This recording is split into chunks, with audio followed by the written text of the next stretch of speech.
नमस्कार। आज की विषय वस्तु है पर्यावरण और हम बड़े आराम से इस पर्यावरण पर, इस एनवायरनमेंट पर आपसे बातचीत करेंगे। इसमें जो व्याख्या करते वक्त हम देखते हैं कि बहुत सारे लोग कहते हैं कि पर्यावरण से मतलब चारों ओर की चीज़ों से है, तो मैं समझ रहा हूँ कि ये उचित नहीं है। जो हमें हर ओर से घेरे है, पर्यावरण में उन समस्त तत्वों या उन सबको सम्मिलित किया जाता है जो हमें हर ओर से घेरे है। केवल चारों ओर से घेरे कहना उपयुक्त नहीं लगता। यहाँ यह कहना भी समीचीन होगा कि मानव से परे सब उसका पर्यावरण है। पर्यावरण पर दीर्घकाल से चिंतन मंथन होता आया है और अभी बहुत कुछ अध्ययन मनन की आवश्यकता है। पर्यावरण शुद्ध रखने में केवल एक व्यक्ति या कुछ लोग या कुछ किसी पार्टी आदि का हाथ नहीं होता। इसमें सबकी समग्र चेतना ही कार्य कर सकती है। तो उससे पहले ये समझना बहुत जरूरी है कि ये पर्यावरण आखिर है क्या, तो इसका क्या आशय है और उसकी क्या परिभाषा है।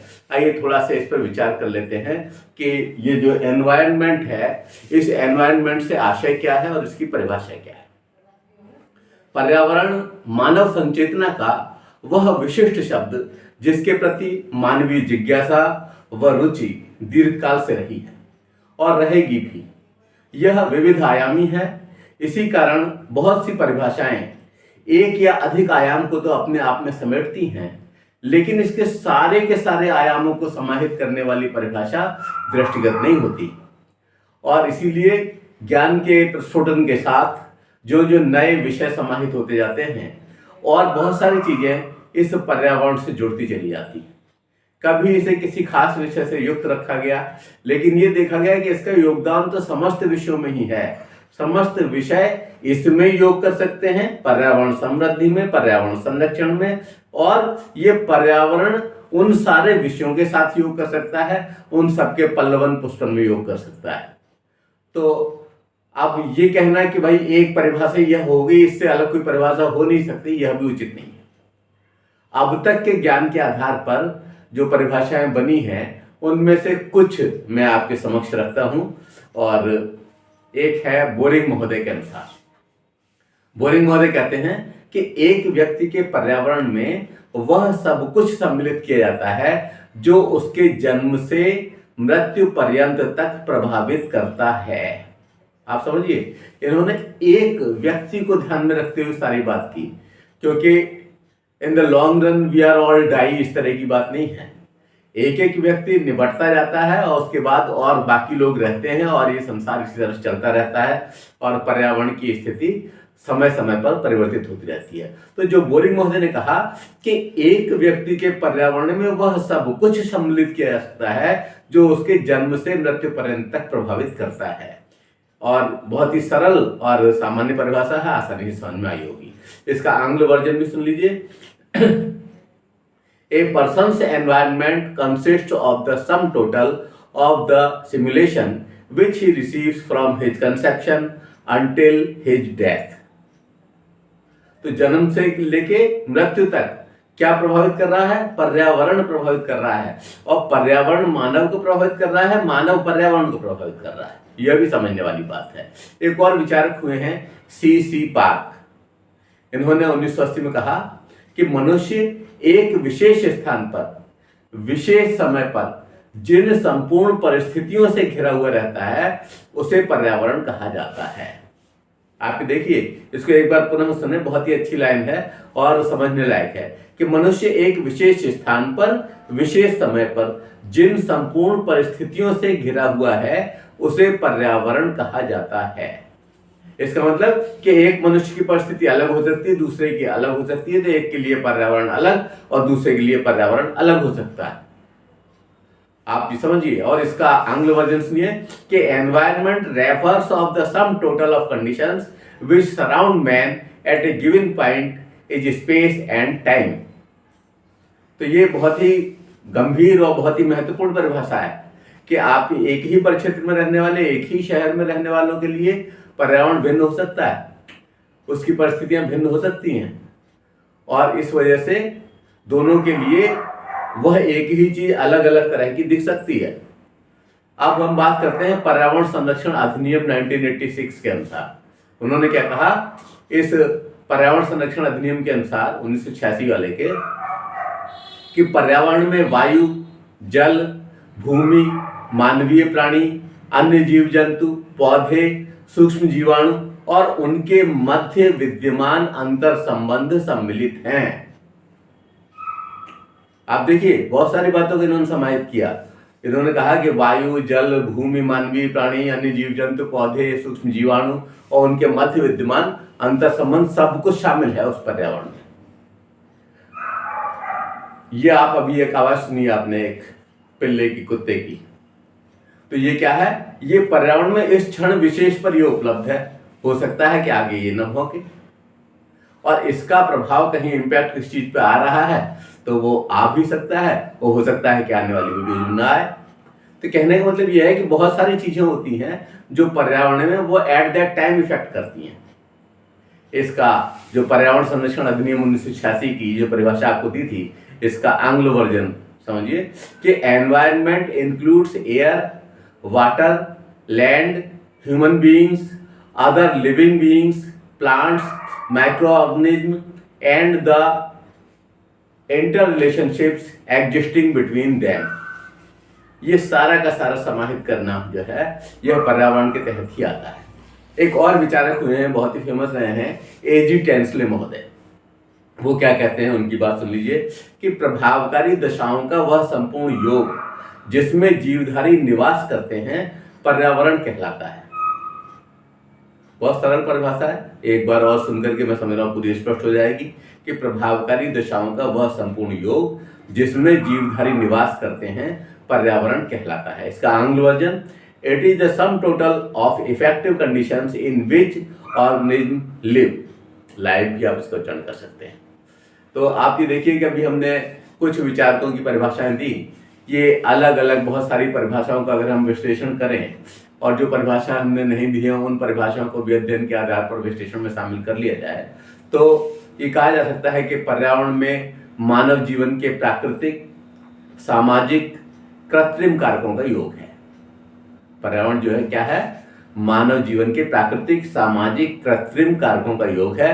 सामाजिक घटक परिवर्तनशील हैं, लेकिन आज हम सांस्कृतिक, नैतिक, सामाजिक व व्यक्तिगत मूल्यों को भी इसमें स्थान दे सकते हैं, इन सामाजिक घटकों में। तो इस तरह से हमसे परे जो कुछ भी है सारा का सारा हमारा पर्यावरण है।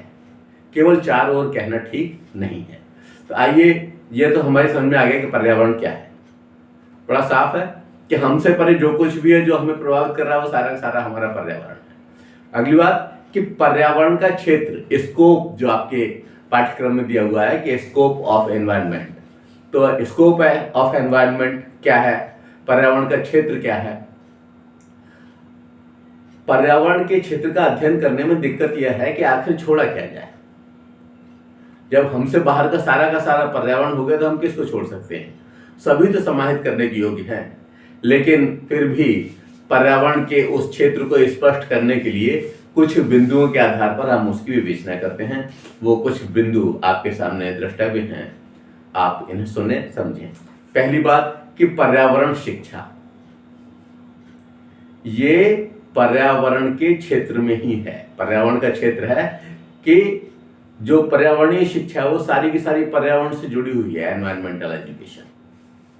और हम जब पाठ्यक्रम में देखते हैं कहीं पर केवल पर्यावरण और केवल पर्यावरणीय शिक्षा, तो इन दोनों में बहुत डिफरेंस है।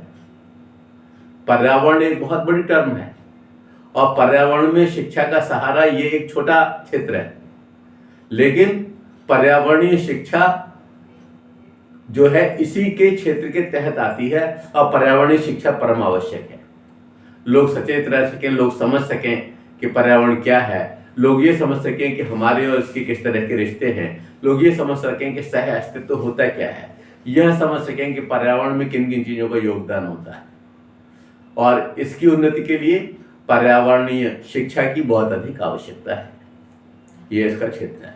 अब इसके क्षेत्र के विस्तार के लिए और बहुत सारे संपूर्ण परिक्षेत्र इसका क्षेत्र है, लेकिन उस क्षेत्र को धनी करने के लिए, समृद्ध करने के लिए और क्या क्या हम कर सकते हैं, वह सारा का सारा इसके क्षेत्र में आएगा। क्योंकि हम शिक्षा के विद्यार्थी हैं और बीएड, एमएड, एमए एजुकेशन आदि में इसका अध्ययन कर रहे हैं, तो ऐसी स्थिति में हम इसको शिक्षा से जोड़ते हुए चलेंगे। तो एक और काम किया जा सकता है जिससे कि इसके क्षेत्र को और व्यापकत्व मिल जाए और इसका क्षेत्र और अच्छी तरह समझ में आ जाए। क्या किया जा सकता है, वह है अनिवार्य पर्यावरणीय विद्यालय शिविर, कंपल्सरी एनवायरमेंटल स्कूल कैंप।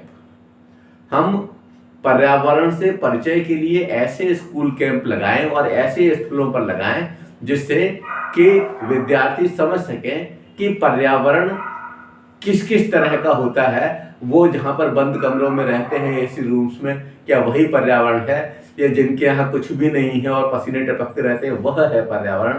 तो आप समझिए कि बदलते परिवेश में बदलती हुई स्थिति का द्योतक है।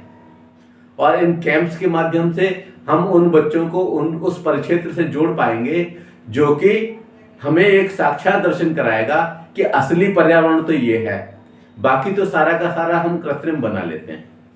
सुबह जो लोग उठ करके ब्रह्म मुहूर्त में अपने घरों से बाहर आते हैं, वो जिस पर्यावरण से घिरे हुए होते हैं वह वायु जो बाद में उनको नसीब नहीं हो सकती, वह उसी समय हो सकती है, और बंद कमरों में नसीब नहीं हो सकती, एसी कूलर में नसीब नहीं हो सकती।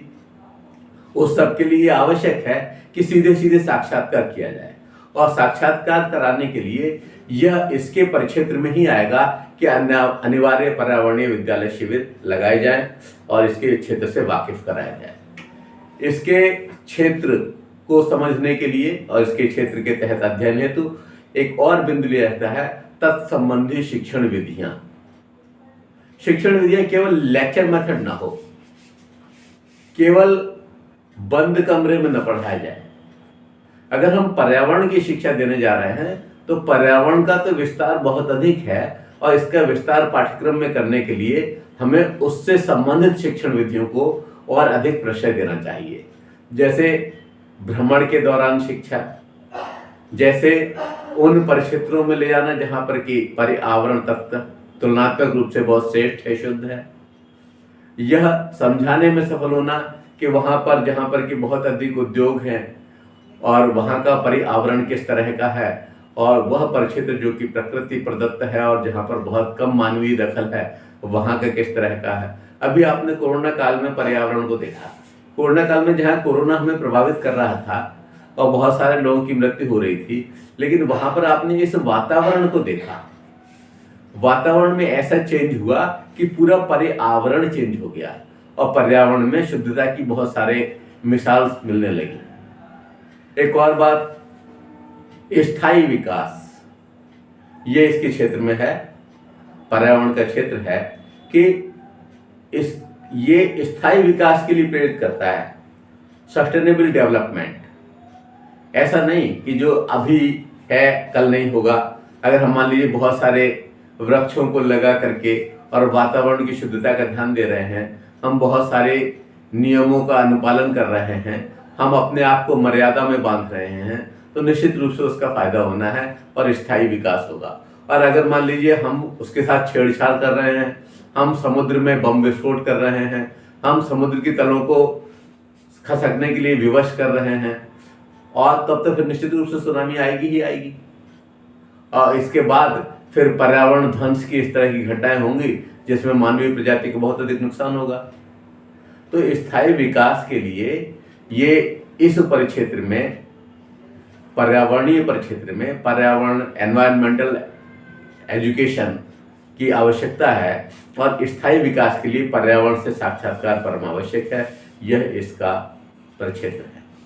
एक और बात कि पर्यावरण परिक्षेत्र में ही आता है पॉल्यूशन, और ये इंटर इफेक्टेड है, एक दूसरे को प्रभावित करते हैं। एक दूसरे को किस तरह से प्रभावित करते हैं, किस हद तक प्रभावित करते हैं, मैं समझता हूँ ये सबके अनुभव की बात होगी। तो जो पॉल्यूशन है, उस पॉल्यूशन की वजह से पूरा पर्यावरण प्रभावित हो जाता है।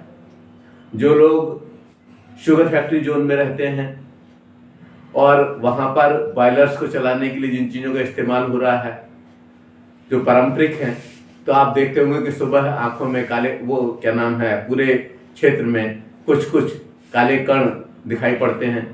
कभी कभी हम अम्लीय वर्षा की बात करते हैं, कभी कभी और विकारों की बात करते हैं। चेरनोबिल परमाणु संयंत्र दुर्घटना जिसे हम याद रखते हैं मध्य प्रदेश वाले की, वहाँ पर भी आप देखिए कि वो पॉल्यूशन की पराकाष्ठा, और उसकी वजह से उन गैसेस का रिसाव, उसकी वजह से फिर अनुपात का बिगड़ना, और वहाँ के पर्यावरण को क्षति हो जाने के साथ साथ मानवीय विनाश की एक बहुत ही भयंकर लीला हुई। कहने का मतलब यह है कि यह प्रदूषण, इसका अध्ययन, यह सारा का सारा इस पर्यावरण के क्षेत्र में आता है, और ये बहुत आवश्यक है कि इसके प्रति सचेतता रखी जाए। एक और बात, जैव विविधता, इसका अध्ययन भी पर्यावरण के क्षेत्र में आता है, क्योंकि आप समझिए हर एक छोटे क्षेत्र का भी अपना परिसंचरण तंत्र होता है, और ये जो बायोडायवर्सिटी है, ये जो विविधता है, ये विविधता उस पर्यावरण की शुद्धता के लिए बनाया जाने वाला एक ऑटोमेटिक व्यवस्था है, स्वचालित व्यवस्था है। अगर मान लीजिए एक समुद्र में बहुत तरह के जीव हैं, तो वो परस्पर एक दूसरे को जिंदा रखने की रोल प्ले करते हैं। समुद्र में बहुत सारे जीव हैं, तो वहाँ की सफाई के लिए वो अलग अलग तरह के वो काम करते हैं। पृथ्वी पर बहुत सारे लोग हैं और बहुत अलग अलग तरह का वातावरण है, तो यहाँ पर भी एक जो टेम्परेचर है वो क्लाइमेट को परिवर्तित रखने के लिए और पूरे पर्यावरण की शुद्धता के लिए, बेहतरी के लिए काम अपने आप करता रहता है ऑटोमेटिक रूप से। तो ये जो बायोडायवर्सिटी है, यह डायवर्सिटी इस वजह से ही प्रकृति ने बनाई है, जिससे कि पर्यावरण को संतुलित रखा जा सके। तो पर्यावरण के क्षेत्र में यह भी शामिल है जैव विविधता। पर्यावरण के ही परिक्षेत्र में है वैश्विक ताप वृद्धि, जिसे आप कहते हैं ग्लोबल वार्मिंग। तो ग्लोबल वार्मिंग का अध्ययन करना, इसको व्यवस्थित रखने के प्रयास करना, विश्व स्तर पर बहुत सारे राष्ट्रों का सम्मिलित होकर के और इसके बारे में निर्णय लेना। रियो डी जेनेरो में हुआ वह सम्मेलन आज भी हमें याद है। वह पृथ्वी की रक्षा के लिए इसी तरह की संकल्प वाली व्यवस्था थी। तो ये वैश्विक ताप वृद्धि जो है, इसका अध्ययन ये भी इस एनवायरनमेंट के परिक्षेत्र का है।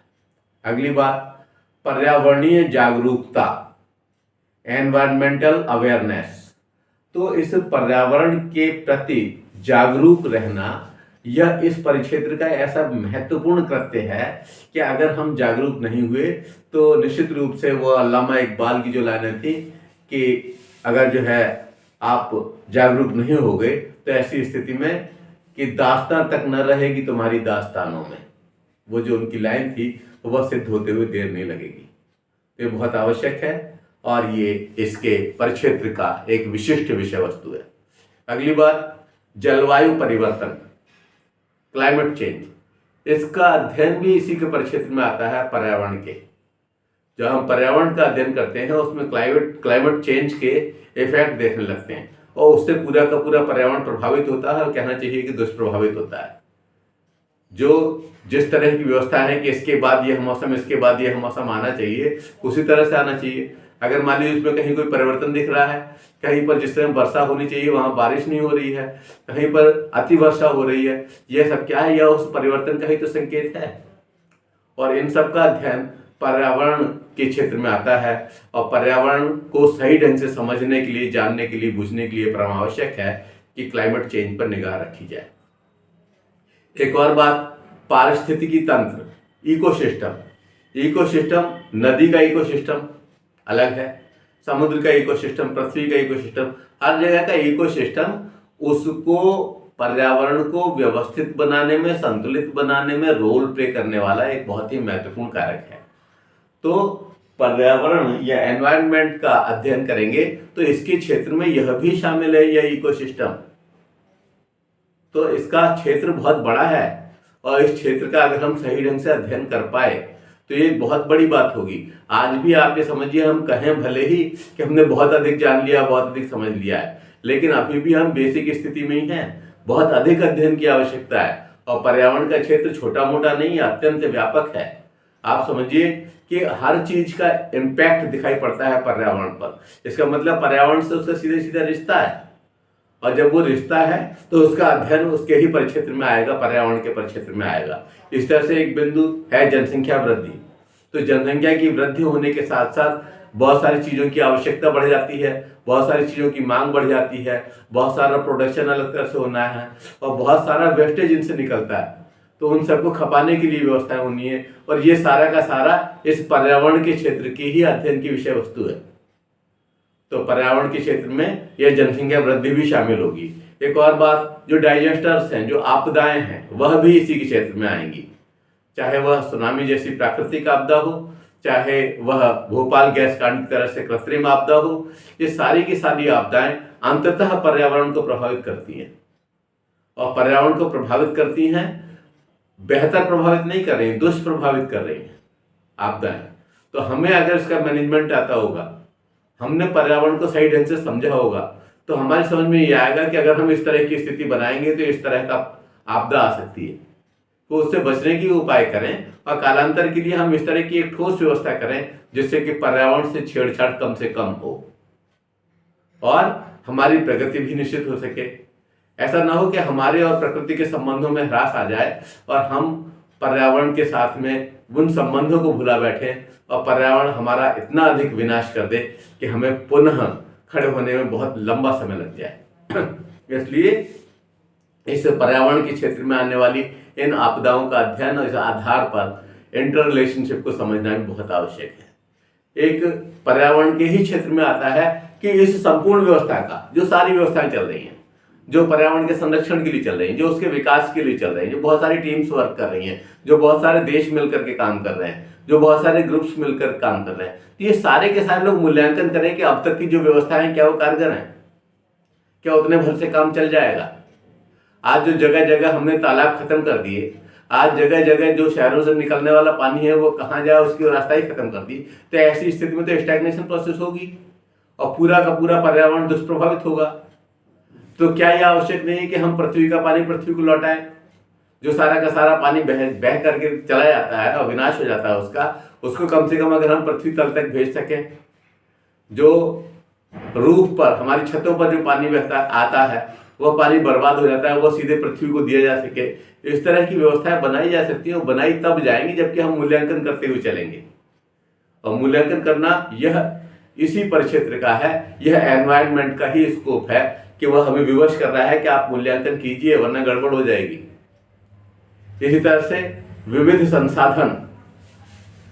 संसाधन का अध्ययन इस परिक्षेत्र का है, एनवायरनमेंट के परिक्षेत्र का, क्योंकि हम जो मिसलेनियस रिसोर्सेस हैं, जल है, जल संसाधन है, खनिज संसाधन है, वन संसाधन है, ऊर्जा संसाधन है, इन सब का हम इतना अधिक दोहन कर रहे हैं कि अति हो जा रही है। और जब अति हो जा रही है तब तो विनाश होना ही है, तब तो पर्यावरण पर इसका खराब असर पड़ना ही है।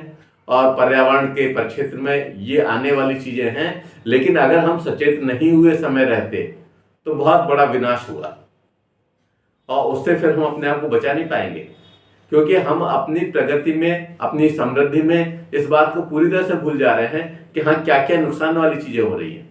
क्लोरोफ्लोरोकार्बन का उत्पादन, विभिन्न एसीज के चलने से, फ्रिज आदि के इस्तेमाल से, बड़े बड़े टर्बाइन्स के चलने से, बहुत बड़े बड़े कारखानों में जो कुछ भी विषैली गैस का उत्पादन हो रहा है, उन सब को लेकर के हम सचेत नहीं हैं।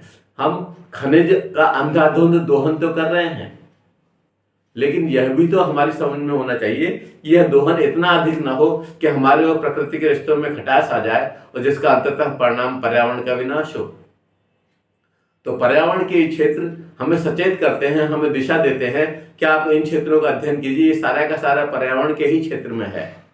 इसी तरह से रिलेटेड लॉज, जो तत्संबंधी कानून हैं, जो विभिन्न देशों की सरकारें बनाती हैं, इस पूरे विश्व में बहुत सारे देश हैं और अलग अलग देशों में अलग अलग तरह के कानून हैं। वो कानून भी कोशिश करते हैं कि इस पर्यावरण की इस क्षति को रोका जा सके, लेकिन जहां पर निरंकुश व्यवस्था है, जहां पर अराजकता है, जहां पर लोगों के मूल्य गिर गए हैं, तो वहां पर हमें जो चीज देखने को मिलती है वह ऐसी नहीं है कि हमें कह सकें कि यह पर्यावरण प्रेम की बात है। तो पर्यावरण के परिक्षेत्र में आने वाले ये सारे के सारे लॉज भी हैं, इनका अध्ययन, इसमें सकारात्मक परिवर्तन, इससे पर्यावरण समृद्धि, यह सारा का सारा अध्ययन इस पर्यावरण के क्षेत्र में किया जाता है। तो पर्यावरण का स्कोप आप समझ रहे हैं कि इस पृथ्वी पर, इस जल में, इस वायुमंडल में हर जगह है, और हमें जल को, वायु को, पृथ्वी को, पृथ्वी के अंतस्थल को, सभी को ही परिशुद्ध रखने की आवश्यकता है। यह समूचा परिक्षेत्र इसी के ही क्षेत्र में है। एनवायरनमेंट का ही स्कोप है ये, कि यह सब जगह पहुंच जा रहा है, और किसी भी जगह अगर कुछ दुष्प्रभाव हो रहा है तो उसका इम्पैक्ट पर्यावरण पर पड़ रहा है, और पर्यावरण पर इम्पैक्ट पड़ रहा है तो आप समझिए इस मानव प्रजाति पर उसका इम्पैक्ट आना ही आना है। इसी तरह से हमने देख रहे हैं कि पूरी पृथ्वी पर तत्संबंधी विविध प्रयास किए गए हैं, वेरियस रिलेटेड एफर्ट्स किए गए। अभी जो हमारी सार्क देशों का सम्मेलन हुआ, जो और बहुत सारी समितियां एक एक देश में काम करती हैं, जो वहाँ के जागरूक लोग हैं वह काम करते हैं, वह क्षेत्र जरूर पर्यावरण का है और उस पर विचार भी किया जाता है, लेकिन साथ साथ उस पर अमल की भी तो आवश्यकता है। अगर केवल विचार किया जाएगा, उस पर अमल नहीं किया जाएगा, उसके लिए आर्थिक बैंक की आवश्यकता है, उसके लिए विभिन्न जो समृद्ध राष्ट्र है जिन्होंने ज़्यादा नुकसान किया है उन्हें ज़्यादा राशि देनी चाहिए, और कुल मिलाकर के इस पर्यावरणीय परिक्षेत्र के उच्चता के लिए, बेहतरी के लिए कार्य करना चाहिए। तो इसका क्षेत्र बहुत व्यापक है पर्यावरण का, और जब हम इसके परिक्षेत्र से अच्छी तरह से जुड़ करके और हम इसके क्षेत्र के अध्ययन से मिलने वाले परिणाम और निकाली गई चीज़ों को, निकाले गए नियमों मर्यादाओं को सही ढंग से व्यवस्थित करने का प्रयास करेंगे, तो इसका यह क्षेत्र ही कहीं हमें व्यवस्थित कर देगा। तो जब हम क्षेत्र की बात करते हैं तो वह सारी की सारी चीजें इसमें समाहित हो जाती हैं जो कि कहीं ना कहीं किसी भी तरीके से इस पर्यावरण से संबंधित है। और अब हम विचार करते हैं पर्यावरण की प्रकृति पर, नेचर ऑफ एनवायरनमेंट पर। आप समझिए, क्षेत्र भले ही अलग है, लेकिन प्रकृति आखिर होती क्या है? सबसे पहले तो ये जानना आवश्यक है कि प्रकृति होती क्या है।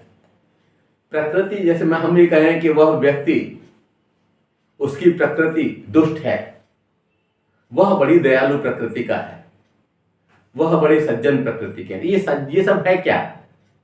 ये एडजेक्टिव्स हैं, विशेषण हैं। ये बता रहे हैं कि उसका स्वभाव किस तरह का, उसका गुणधर्म किस तरह का। इस तरह से जब हम प्रकृति की बात करते हैं तो हमें ये जानना आवश्यक है कि प्रकृति होती क्या है। प्रकृति यहाँ स्वभाव, निहित गुण, व्यावहारिक आचरण आदि विविध गुणों को समाहित करती चलती है। पर्यावरण की प्रकृति से आशय पर्यावरण के गुणधर्म, स्वभाव आदि से है, और इसी प्रकृति के अनुसार पर्यावरण विविध कार्यों को अंजाम देता है। इन गुणों, संकेतों का अध्ययन का आधार बनाकर पर्यावरण की प्रकृति को बिंदुवार इस प्रकार वर्णित किया जा सकता है। आप समझिए, दो चीजें आप प्रकृति के बारे में समझिए। एक तो प्रकृति आप उसे कह रहे हैं जो वन संसाधन है ना, वो प्राकृतिक वातावरण उसको मान रहे हैं। एक प्रकृति है स्वभाव, किसका? पर्यावरण का क्या स्वभाव है, ये चीज ये माइंड में क्लियर होना चाहिए। जो पर्यावरण का स्वभाव है, जो पर्यावरण का गुणधर्म है, वह पर्यावरण की प्रकृति है। पर्यावरण सुधार में वो दूसरी वाली प्रकृति, जैसे कि आप वन्य संसाधन कह रहे हैं और सारी चीज कह रहे हैं, वह प्रकृति शामिल है। लेकिन पर्यावरण की प्रकृति से मतलब पर्यावरण के स्वभाव से है, पर्यावरण के गुण से है, उसके गुणधर्म से है, उसके व्यवहारिक आचरण से है। तो अब हम पर्यावरण की प्रकृति का अध्ययन करने जा रहे हैं, और आप ये समझिए कि बहुत सारी पुस्तकों में गुमराह करने का प्रयास किया है। वहां पर पर्यावरण की प्रकृति की जगह पर्यावरणीय शिक्षा की प्रकृति दिया हुआ है, जबकि आपके पाठ्यक्रम का हिस्सा है पर्यावरण की प्रकृति। तो पर्यावरण का स्वभाव कैसा है, उसके आधार पर क्या क्या हो सकता है, पर्यावरण की प्रकृति कैसी है, और उस प्रकृति को बिल्कुल अलग रखिए। तो इस पर्यावरण की प्रकृति को समझते हुए हम कुछ बिंदु बना करके इसका अध्ययन करते हैं। आइए, इसमें से पहला बिंदु है बहुआयामी प्रकृति, मल्टी डायमेंशनल नेचर। किसकी? पर्यावरण की। पर्यावरण जो है ये ऐसा नहीं है कि हमने केवल एक लीक पर चलकर कह दिया यह पर्यावरण है, ये मल्टी डायमेंशनल है। बहुत सारी दिशाओं पर एक साथ कार्य करता है। आप समझिए, जब हमसे परे सारा का सारा पर्यावरण है, तो ऐसी स्थिति में उस पर्यावरण का स्वभाव केवल एक क्षेत्र को थोड़ा ही इम्पैक्ट करेगा या प्रभावित करेगा, वो सारे क्षेत्रों को प्रभावित करेगा, बहुत सारे क्षेत्रों को प्रभावित करेगा। इसलिए कहा गया है कि पर्यावरण की प्रकृति बहुआयामी है। हम जल में, थल में, नभ में, पर्यावरण हर जगह का इम्पैक्ट कर रहा, प्रभावित कर रहा है। तो पर्यावरण की प्रकृति कैसी है? बहुआयामी है। दूसरी बात कि म्यूचुअल रिलेशंस, आपसी संबंध, किसके? पर्यावरण के और मानव के। पर्यावरण के और मानव के संबंध म्यूचुअल हैं।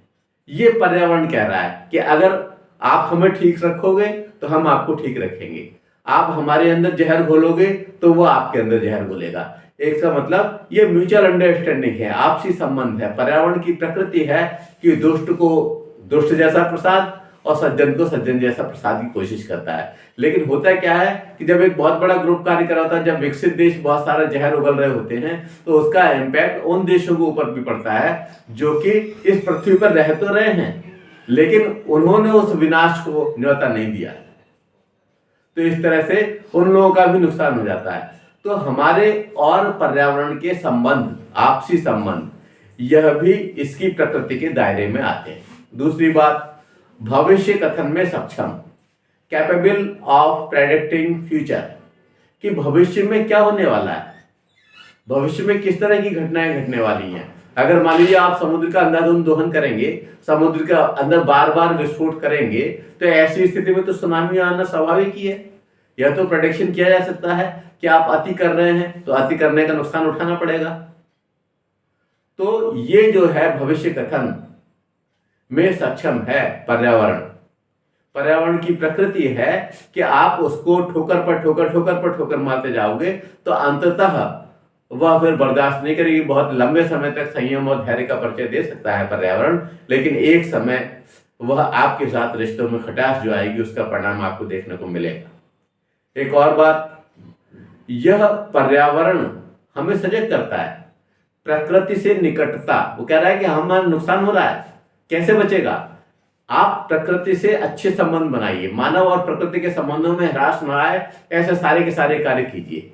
तो प्रकृति से निकटता भी एक बहुत ही महत्वपूर्ण बिंदु है पर्यावरण की प्रकृति का, क्योंकि वो तो चाहता है कि प्रकृति का उन्नयन हो, वो चाहता है कि प्रकृति अपने मूल स्वरूप में रह पाए, तो वह भी इसकी प्रकृति के तहत ही आएगा। एक और बात जो कि इसकी प्रकृति, स्वभाव और गुणधर्म को परिलक्षित करती है, वह है सजगता, विजिलेंस। हम सजग हों, हम जागरूक हों, हम ये समझें कि कौन सी बातें हैं जो मानव और प्रकृति के संबंधों में ह्रास लाती हैं। तो ऐसी स्थिति में अगर हम पर्यावरण को बेहतर रखना चाहते हैं तो मानव और प्रकृति के संबंधों में ह्रास नहीं होना चाहिए। और ये होगा कब? जबकि हम जागरूक होंगे। आज जो हम छोटी छोटी मुहिम चलाते हैं प्लास्टिक की रोकथाम के लिए, उसको जलाने की रोकथाम के लिए, तो ये पता नहीं होता कि फूड ग्रेड की प्लास्टिक कौन सी है, पॉलिथीन कौन सी है। हम सबको सजग रहना है कि किन चीजों से नुकसान हो रहा है। नालियां चौक हो जा रही हैं, बंद हो जा रही हैं, इतनी पॉलिथीन उनमें पड़ी है। जो हमारे धार्मिक स्थल हैं वहां पर लोग प्लास्टिक की इतनी अधिक गांठें लगा रहे हैं, इतना अधिक वेस्टेज वहां फेंक करके आ रहे हैं। और जो इस तरह के मटेरियल है, मुर्दा मटेरियल जिसे कहा जाता है खाने के मामले में, उनके रैपर्स वगैरह इतनी अधिक मात्रा में फेंक रहे हैं, कहीं लगता नहीं कि ये पढ़ा लिखा सभ्य समाज है। तो सजगता की बहुत अधिक आवश्यकता है। प्राकृतिक पर्यावरण हमें यह सचेत करता है और पर्यावरण की प्रकृति हमें यह निर्देश देती है कि इतना अधिक हमारे साथ खिलवाड़ न करो, नहीं तो अंततः यह नुकसान आपको ही होने वाला है। एक और बात जो इस पर्यावरण के प्रकृति है कि वह हमें बोध कराती चलती है, अनुभव बोध, सेंस ऑफ एक्सपीरियंस। जब वो कहते हैं कि आपने इससे पहले देखा कि इस तरह के कार्य किए तो इसका परिणाम ये हुआ, तो अगर आप पुनः उस तरह के कार्य करोगे तो परिणाम वही होगा। तो हमें क्या होना है? हमें उस अनुभव से बोध ले लेना है। अगर प्लेट्स सरक रही हैं समुद्र में, उसके अंदर तूफान मचा हुआ है, तो हम समझें कि नहीं, इतना अधिक करना उचित नहीं है। इसी तरह से हम जब किसी क्षेत्रों का दोहन कर रहे हैं तो वह अंधाधुंध ना हो जाए, हम पुराने अनुभवों से कुछ सीख पाए। ग्लोबल वार्मिंग ये इस तरह का संकेत है कि हम अब भी संभल जाए। तो हमें अनुभव से बोध कराने की प्रकृति है इस पर्यावरण की। एक और बात पर्यावरण करती है, वह करती है चेतनता का आवाहन, कॉल टू कॉन्शियसनेस। आप ये समझिए, जब हम कहते हैं कि आप पूरी श्वास लीजिए, तो उस पर्यावरण में, इस व्योम में शामिल वह सारी की सारी चीजें हमारे शरीर को ऊर्जा से भर देती हैं। जब हम अपनी बंद कमरे में जाते हैं और खिड़की खोलते हैं तो थोड़ी देर में पूरा का पूरा वातावरण परिवर्तित हो जाता है, क्योंकि उस संपूर्ण परिक्षेत्र का पर्यावरण इस तरह का है कि वह बहुत जल्दी आपको अपने साथ जोड़ लेता है। तो वह आवाहन करता है आप सबका कि आप सब चैतन्य युक्त हों और इस पर्यावरण में सुधार के प्रयास करें। पर्यावरण की प्रकृति ही ऐसी है, वह किसी के साथ भेदभाव नहीं करता, वह अमीर गरीब छोटा बड़ा नहीं देखता, वह सबको बराबर अपने प्रसाद से, अपने आनंद से युक्त करना चाहता है। यह तो हमारे ऊपर है कि हम कितने चैतन्य हैं। जो ब्रह्म मुहूर्त में चलने वाली शानदार हवा है, 10 बजे तक सोने वाला उसका फायदा नहीं उठा सकता, बंद कमरे में रहने वाला उसका फायदा नहीं उठा सकता, और फिर अरबों रुपए दे करके वह सुबह की हवा नहीं खरीदी जा सकती। तो यह चेतनता का आवाहन करने वाला कारक वही है हमारा पर्यावरण। एक और पर्यावरण संदेश दे रहा है, पर्यावरण की प्रकृति है कि वह हमारे साथ मिलकर के चलना चाहता है। प्रकृति मानव संबंधों की प्रगाढ़ता, intensity of nature human relations. तो इसके लिए पर्यावरण की प्रकृति है कि वह हमें जोड़ना चाह रहा है। अब हमें अपनी प्रकृति में भी तो सुधार करना है कि पर्यावरण की प्रकृति के अनुरूप कार्य करें, मानव और प्रकृति के संबंधों में ह्रास न आए। हम औद्योगिक उत्पादन तो करें, लेकिन उससे निकलने वाला जो प्रदूषण है, जो कचरा है, उसके निपटान की भी व्यवस्था करें। हम सारे वह प्रयास करें जिससे कि प्रकृति से हमारे संबंध मधुर बने रहें और अंततः पर्यावरण की स्थिति व्यवस्थित बनी रहे। इसके लिए अगर फायदे हम उठा रहे हैं तो उन सारे उपायों पर चर्चा करना, उसकी व्यवस्था करना भी तो मानव का ही गुणधर्म होना चाहिए। पर्यावरण तो अपनी ओर से द बेस्ट करने की व्यवस्था कर रहा है कि अगर कुछ गलती की है तब भी उसको सुधारने की व्यवस्था कर रहा है। पर्यावरण में प्रकृतिजन्य बहुत सारे पौधे वनस्पतियां इस तरह की हैं जो कि उसे बैलेंस करने का काम करती रहती हैं। पर्यावरण का परिक्षेत्र बहुत अधिक व्यापक है और ऐसी स्थिति में मानवीय क्षमता से बहुत अधिक है, लेकिन मानव को उन संबंधों को विकृत करने का भी कोई अधिकार नहीं। अगली बात जो इसकी प्रकृति की द्योतक है वह यह कि यह पहले से ही संकेत देती है आपदा प्रबंधन का, कि आप इतना अधिक पर्यावरण का नुकसान करोगे तो इस तरह की आपदा आनी है। तो ये इसकी प्रकृति है कि संकेत दे रही है, इस तरह की स्थिति बनाओगे तो ऐसा होगा। और जो लोग गमले में पौधे उगा रहे हैं और जड़ें काटते जाते हैं पौधा बड़ा ना हो जाए, वह इस बात को समझें कि कितने अधिक पौधे, कितनी अधिक वनस्पति विनष्ट की जा चुकी है। वो सारे जीव जंतु जिनका वह आश्रय स्थल था वह वहां से पलायन कर गए, और वो जैव विविधता कहीं ना कहीं रोल प्ले कर रही थी प्रकृति के संरक्षण करने में, पर्यावरण को व्यवस्थित करने में। तो ये सारे के सारे संकेत जो हमें मिलते हैं वह आने वाली आपदा का संकेत करते हैं, और अगर हम सजग हैं तो उस आपदा का प्रबंधन कर सकते हैं। अगर हम पर्वतीय क्षेत्रों से वृक्षों को उखाड़ेंगे लगातार, पर्वतीय क्षेत्रों पर हम कोई इस तरह की प्लानिंग नहीं करेंगे जिससे कि वृक्ष रहें और उनकी जड़ें उस मिट्टी को पकड़े रहें, तो इसका समय, आने वाला समय हमारे लिए ही नुकसानदेह होगा और हम उसकी व्यवस्था अचानक नहीं कर पाएंगे, क्योंकि वृक्ष आज लगाया कल बड़ा हो जाएगा, ऐसा नहीं होता। तो हमें अपने संबंधों को प्रगाढ़ करने के लिए और आपदा प्रबंधन की उचित व्यवस्था के लिए पर्यावरण की इस प्रकृति को समझना होगा। अगली बात, स्वास्थ्य संवाहक। इस पर्यावरण ने अपने अंदर समाहित उस गुणधर्म में अपनी प्रकृति को इस तरह का रखा है कि मानव स्वस्थ रह सके, और इसके द्वारा प्रदत्त जो व्यवस्थाएं हैं उसमें यह जो प्रकृति है और जिसमें विविध तरह के फल फूल औषधि पेड़ पौधे हैं वो सब मिल करके मानव के स्वास्थ्य के संवाहक हैं। और अगर हम उन्हीं वृक्षों को नाश कर देंगे और उनको हम पुनः नहीं उगाएंगे तो ऐसी स्थिति में दीर्घ काल में हमारे स्वास्थ्य का क्या होगा। बहुत सारी चीजें हम प्रकृति को देख करके समझ पाते हैं और फिर मानव उसका इस्तेमाल करता है और फिर जब दोहन शुरू कर देता है तो वह भूल जाता है कि इस तरह के पौधों की लगातार आवश्यकता पड़ेगी तो इनको लगाना भी आवश्यक है। वह तो पर्यावरण की प्रकृति है कि वह कई गुना करके हमें लौटाती है। हम अगर गेहूं का एक दाना लगाते हैं तो वो सैकड़ों गुना कर देती है, हजारों गुना कर देती है। इस तरह से जो कुछ भी हम पृथ्वी में दबाते हैं वह प्रकृति हमारा सहयोग करती है और पूरा का पूरा पर्यावरण वह व्यवस्था करता है जिससे कि पुष्पन पल्लवन की प्रोसेस चलती रहे और वह सब कुछ हमें मिलता रहे जो हमारे स्वास्थ्य के लिए आवश्यक है। एक और बात जो पर्यावरण के माध्यम से पर्यावरण की प्रकृति है कि वह हमें प्रदूषण की जानकारी देती है कि ये अति हो गई, अब रुको, अब थमो। तो जो प्रदूषण संबंधी जानकारी है, पॉल्यूशन रिलेटेड इंफॉर्मेशन है, वह बता देना यह पर्यावरण की प्रकृति है।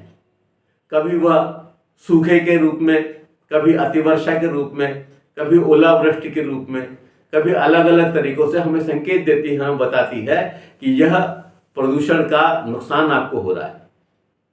तो हमें सचेत रहने की आवश्यकता है, उनसे बचने की आवश्यकता है। कई बार प्रकृति पूरी तरह से विनष्ट हो जाती है, बहुत बड़े परिक्षेत्र में सारे पौधे मर जाते हैं, कभी समुद्र में लाखों मछलियां मर जाती हैं। तो वह हमें संकेत करती है कि देखो ये क्या किया, ये गड़बड़ किया आपने यहाँ पर। तो प्रदूषण की वह जानकारी इन संकेतों के माध्यम से वह हमको देती है। कभी कभी तटों पर लाखों टन मछलियां जो विषाक्त प्रदूषित चीजों की वजह से मर जाती हैं और तट पर जाती हैं, वह हमें ये संकेत कर रही होती हैं। उससे समझने की किस वजह से ऐसा हुआ, इसके अध्ययन की जिम्मेदारी तो हमारी ही है। वह अपनी प्रकृति के अनुरूप कार्य कर रहा है, वह बेस्ट से द बेस्ट की ओर ले जाने की व्यवस्था बना रहा है पर्यावरण। लेकिन हमें भी अपना दायित्व समझना होगा। अगली बात, उस दायित्व को समझने के लिए दायित्व बोध एक पॉइंट के रूप में लिया जा सकता है, सेंस ऑफ रेस्पॉन्सिबिलिटी। कि जो हम ये तरह तरह की चीजें देख रहे हैं, विकृत स्थितियां देख रहे हैं, जब हम समझ रहे हैं कि ये डिब्बाबंद चीजें घातक है, जहां पर ताजी चीजें हो सकती है वहां पर इस तरह की इसकी आवश्यकता ही नहीं है। जहां नींबू पानी हो सकता है वहां पर कोक की आवश्यकता नहीं है। जहां स्वास्थ्य के लिए जो अच्छी चीजें हो सकती हैं तो इन विषाक्त और महीनों रखी हुई चीजों की आवश्यकता नहीं है। वहां पर भी कुछ लोग अपने निहित क्षुद्र स्वार्थों के लिए उसका इस्तेमाल करवा रहे हैं। तो पर्यावरण जो संकेत दे रहा है कि हाँ यह आवश्यक नहीं है, वह समझने की आवश्यकता है। और जब हम उसको समझ पाएंगे तब हम अपने आप को इस लायक रख पाएंगे कि हम दायित्व का बोध कर पाए। और जब हम दायित्व का बोध कर पाएंगे तो हमारे और प्रकृति के रिश्ते तो बेहतर होंगे ही, पूरे पर्यावरण में सुधार आएगा। हम सजग हो जाएंगे, हम जागरूक हो जाएंगे, हम समझ पाएंगे कि पर्यावरण की रक्षा के लिए क्या आवश्यक है और पर्यावरण निश्चित रूप से हमारी बेहतरी के लिए और अच्छे ढंग से कार्य कर पाएगा। एक और बात जो बहुत ही महत्वपूर्ण है और हमेशा भारत का तो उद्घोष रही है, वसुधैव कुटुंबकम।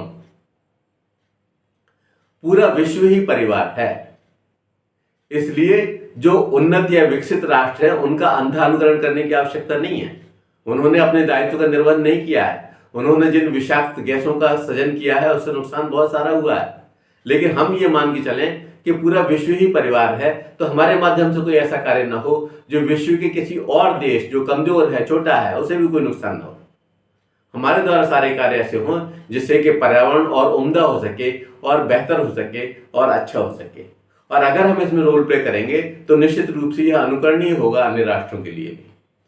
तो ये जो उक्त संपूर्ण विवेचन है ये मानव को सचेत तो करता है, लेकिन पर्यावरणीय संचेतना का असली स्वरूप तो अब भी भविष्य के गर्भ में है। और अगर मानव अपने निहित क्षुद्र स्वार्थों से ऊपर नहीं उठ पाया तो निश्चित रूप से पर्यावरण विनष्ट होगा।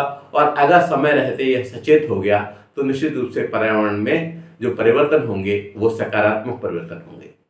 इस तो आप देखिए कि यहाँ पर जो हमने बात की कि पर्यावरण से आशय क्या है, पर्यावरण का स्कोप यानी कि क्षेत्र क्या है, और पर्यावरण की प्रकृति कैसी है, इस पर हमने बात की है। ये सारी की सारी बात आपको educationacharya.com पर उपलब्ध रहेगी, और यह वीडियो तो YouTube पर एजुकेशन आचार्य के रूप में उपलब्ध रहेगा। धन्यवाद। जय हिंद, जय भारत।